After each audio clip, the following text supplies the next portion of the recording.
Focus on growth in downtown Sioux City today as developers from all over the state work toward future economic growth. That conference centered around attracting and keeping new workers in Siouxland. KCAU-9's Jessica Watson joins us live in our newsroom with the story there. Jessica?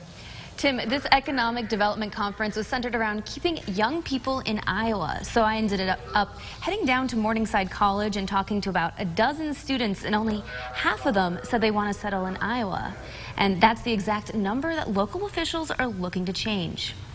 I personally don't want to stay in Iowa, preferably go to like a larger city, for example, New York or Chicago, where I can fulfill my dream. It's something Iowa leaders continue to hear from young people across the state that is already desperate for workers with an unemployment rate at just 2.5%. We're reaching the point where we need more people. We need more young people to come back here or to consider moving here in the first place. Economic leaders here in Siouxland are working on ways to help more students consider staying and working in Iowa. A job is the most important factor. That's what we know, and we talked about this morning. But the location is also key, and a location, a place like Iowa has much lower cost of housing, lower cost of living, and you can have a very good life in a place like Sioux City and in Iowa and the Midwest. Money is what it really matters. Money is what matters to talent, and that's why we need to market the cost of living and the housing costs and the housing availability. We're finding that people really want to live the American dream.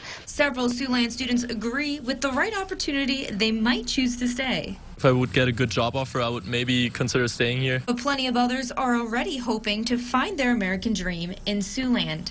I like Sioux City. I always have. My high school's here. My family's here. It'd be a great place to, start a family someday. I would love to eventually settle down in Iowa and find a job in the area. Today's discussion was centered around all kinds of ways to keep these young people in town, including adding some more affordable housing to the Sioux City area to have a good place for these kids to stay. Reporting live in the newsroom, Jessica Watson, KCAU 9 News.